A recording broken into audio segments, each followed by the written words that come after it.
9장과 10장에 걸쳐 있는데 지난 시간에 이어 주로 과거 금송아지 사건에 대한 회상으로 이루어져 있습니다.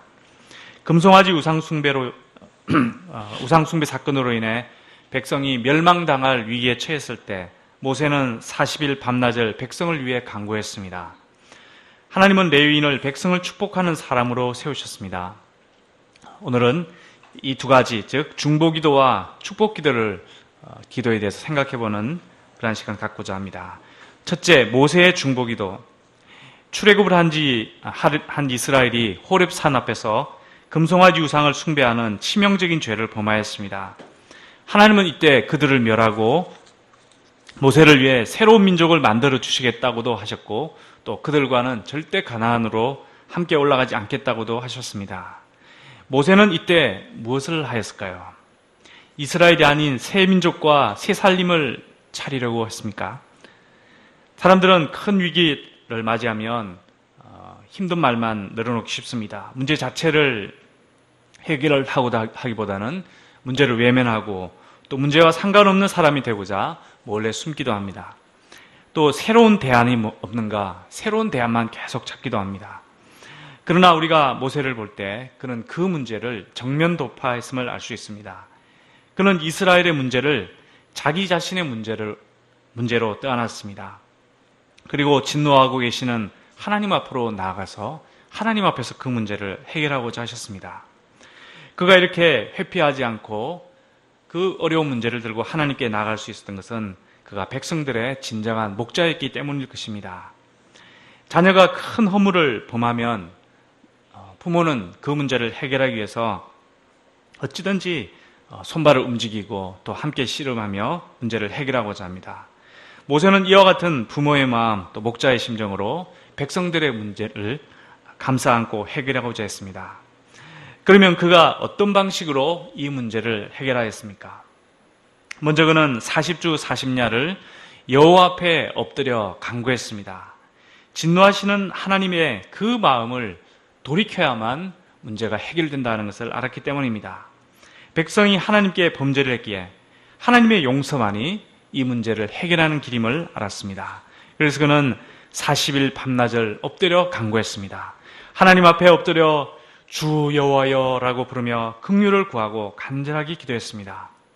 그가 이렇게 기도할 수 있었던 것은 하나님의 진노가 그만큼 컸기 때문이기도 했지만 하나님께서 결코 자기 백성을 버리지 않으실 것이다 하는 그 하나님의 긍휼을 믿었기 때문입니다. 그는 세 가지 점에서 하나님 앞에 호소하였습니다. 첫째로 이스라엘이 주의 백성이요 주의 기업임을 아뢰었습니다. 26절 하반절을 보십시오. 주께서 큰 위엄으로 속량하시고 강한 손으로 애굽에서 인도하여 내신 주의 백성 곧 주의 기업을 멸하지 마옵소서. 만약 지금 하나님께서 주의 백성을 멸하신다면 출애굽 때부터 지금까지 쏟아온 하나님의 모든 노력이 허사로 돌아갈 것입니다. 아무리 미워도 주님의 백성이요 주님의 기업이니 자식을 불쌍히 여기는 마음으로 그들을 불쌍히 여겨달라 기도하였습니다. 둘째로 27절을 보면 그는 조상들을 봐서 용서해달라 간구합니다. 주의 종 아브라함과 이삭과 야곱을 생각하사 이 백성의 완악함과 악과 죄를 보지 마옵소서. 출애굽 세대의 완악함과 악과 죄를 본다면 그들을 정말 용서하기가 어려울 것입니다. 그러나 그들의 죄를 보지 않고 조상들의 얼굴을 본다면 또 조상들과 맺은 그 언약을 보고 그것을 생각한다면 용서하실 수 있지 않는가 간구하고 있는 것입니다. 셋째로 28절에서 하나님의 명예를 위해 멸하지 말라고 간구합니다. 주께서 우리를 인도하여 내신 그 땅 백성이 말하기를 여호와께서 그들에게 허락하신 땅으로 그들을 인도하여 드릴 능력도 없고 그들을 미워하기도 하사 광야에서 죽이려고 인도하여 내셨다 할까 두려워하나이다. 만약 이스라엘을 멸망시키면 여호와의 명성이 열국 중에서 심각한 타격을 입을 것입니다. 이스라엘을 멸망시킨 것은 하나님께서 그 약속을 성취할 능력이 없다는 것을 나타내는 것입니다. 또 이스라엘을 미워하기 때문이라고 열국 백성들이 오해를 하고 비난할 것이라는 것입니다. 그래서 모세는 하나님의 명예가 실추되지 않도록 하나님의 명예를 위해서 그들을 용서해달라 이렇게 간구합니다. 그리고 결론적으로 29절에서 다시 한번 이렇게 말합니다. 그들은 주의 큰 능력과 표심팔로 인도하여 내신 주의 백성, 곧 주의 기업입니다. 이상을 볼 때 모세의 기도는 하나님과 백성과의 관계성을 생각했고, 또 하나님의 명예를 생각했고, 또 언약에 대한 하나님의 신실함을 생각하고, 이러한 것을 기초로 한 훌륭한 중보기도였습니다. 우리가 기도할 때 모세처럼 하나님의 마음을 생각하고, 하나님의 언약을 생각하고, 또 우리와의 관계성을 생각하고, 또 하나님의 명예를 생각하며 기도한다면 하나님께서 더욱 잘 응답하실 줄 믿습니다. 우리가 이유도 없이 무조건 해달라고 이렇게 기도한다든지, 하나님의 명예라든지 하나님의 뜻에는 관심 없이 문제 자체만 해결하고자 매달리는 것, 이것은 많은 것이 부족합니다. 우리에게는 기도할 많은 대상들이 있습니다. 우리가 이들을 위해 깨어있는 중보 기도자가 된다는 것은 하나님께서 참으로 기뻐하시는 일입니다.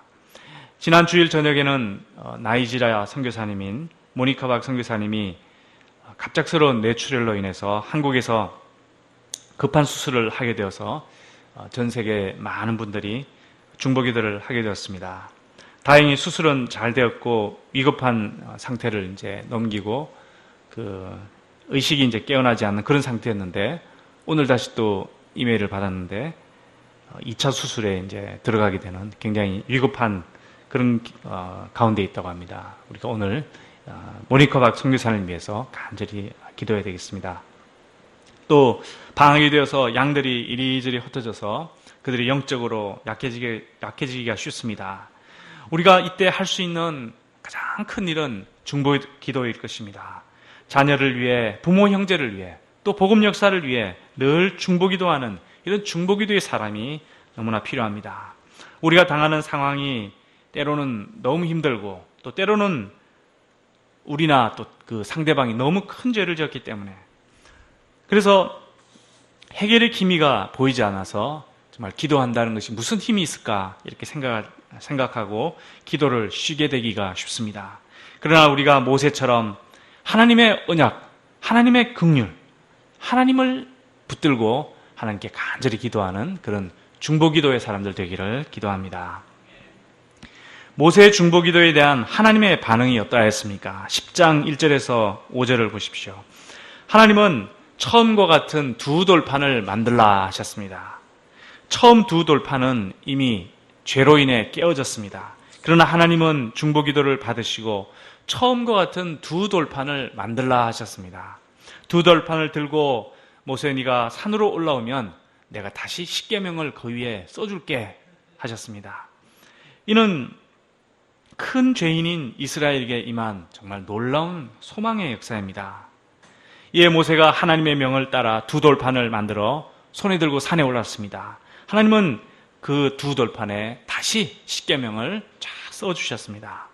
모세는 그 돌판을 나무개에 넣어 지금까지 모압 평지에 서 있는 바로 지금까지 보존해 오고 있다 하였습니다.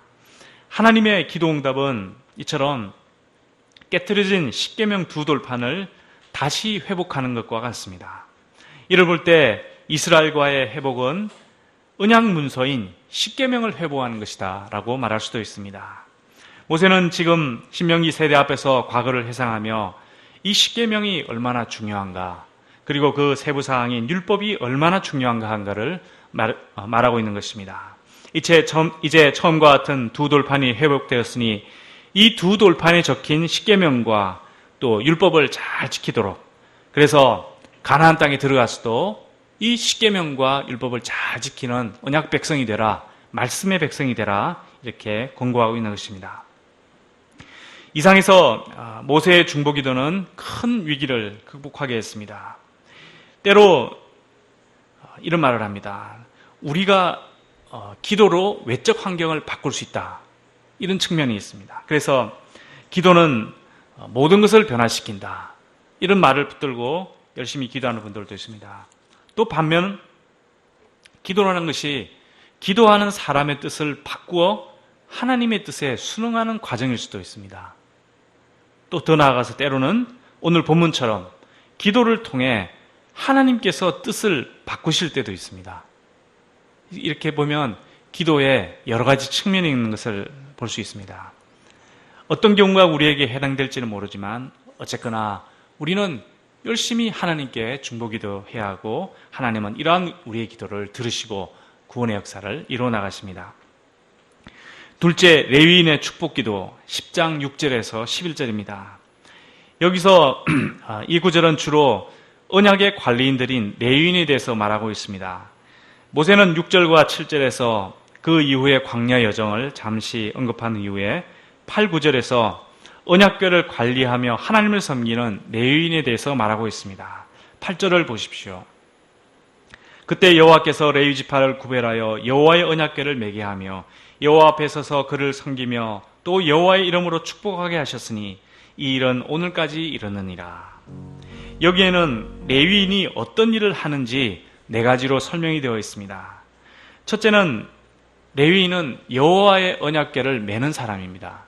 모든 레위인들이 다 매는 건 아니고 고핫 자손들이 메었습니다. 그들은 언약궤를 메고 이동도 하고 또 그 안에 들어있는 언약 문서인 십계명을 잘 관리하는 이런 관리인으로서 직무를 감당했습니다. 둘째는 레위인들은 여호와 앞에 서서 섬겼습니다. 이는 그들이 반차를 따라 제사를 드리고 향 피우고 청소하고 또 문지기로 섬기는 등 다양한 성소관리 업무를 감당했음을 말하고 있습니다. 여기서 여호와 앞에 서서 할 때 선다는 이 말은 왕 앞에서는 공식적인 법정 언어를 뜻하기도 합니다. 이를 보면 레위인은 마치 어떤 그 높은 관리가 왕 앞에 서서 일을 하는 것처럼 만왕의 왕이신 하나님 앞에 서서 일을 하는 그런 굉장히 특별한 하나님의 종들임을 알 수가 있습니다. 실제로 레위인들은 여호와를 섬겼습니다. 이는 제단에 예물과 제물을 바치는 제사를 드리는 이런 제의적 섬김을 뜻합니다. 이러한 제사 제도는 하나님과 이스라엘 사이에 놓인 이 성막이 갖는 아주 핵심적인 기능입니다. 하나님과 백성이 죄로 그 관계성이 깨어질 때 그 깨어진 관계성을 회복하는 이 제사 제도를 바로 레위인들이 섬겼다는 것입니다.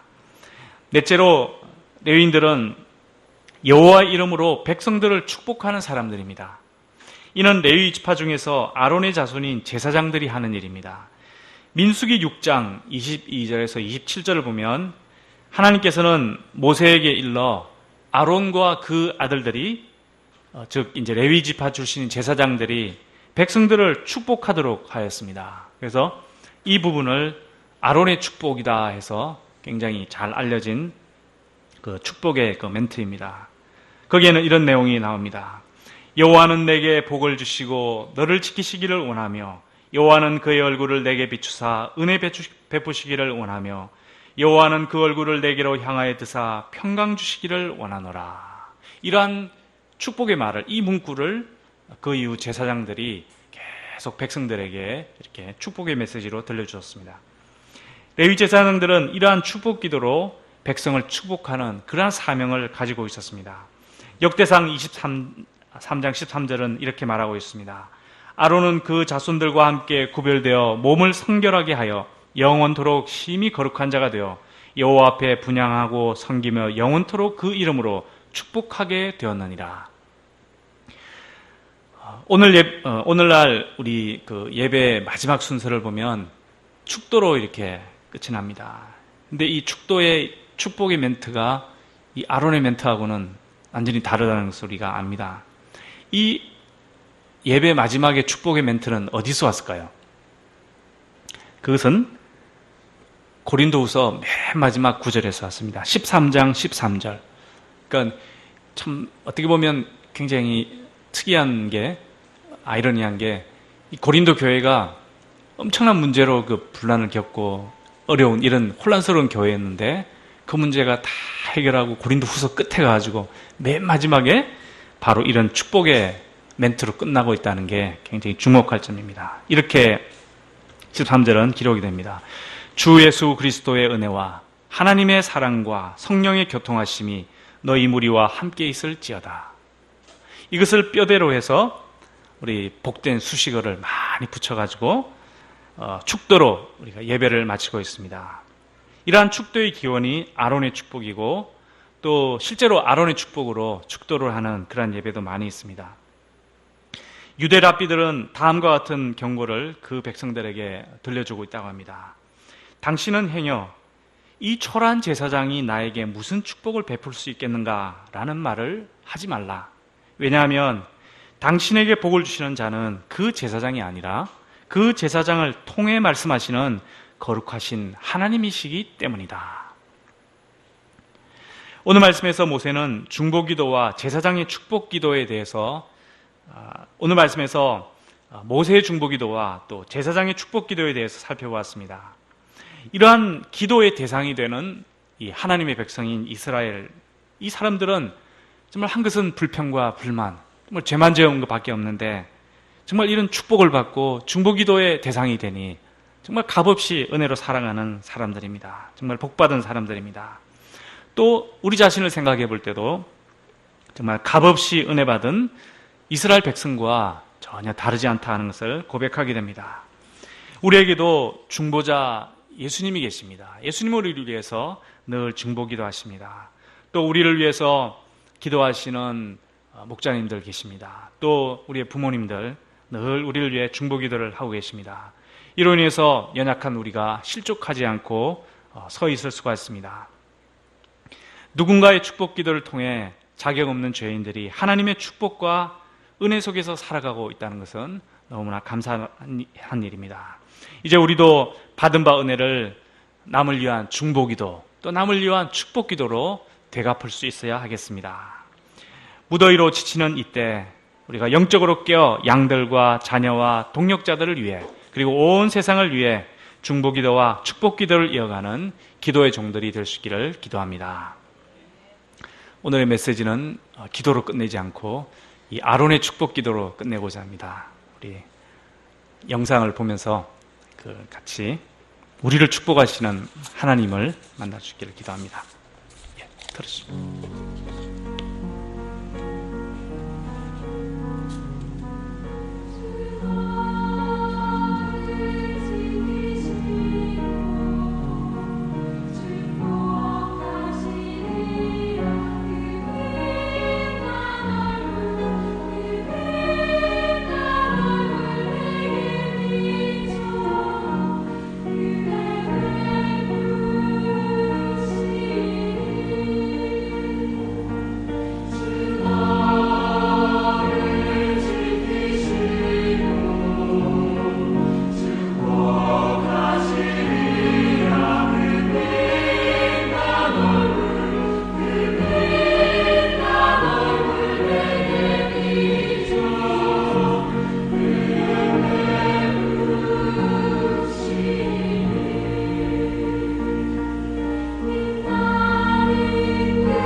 우리도 저렇게 한번 해볼까요?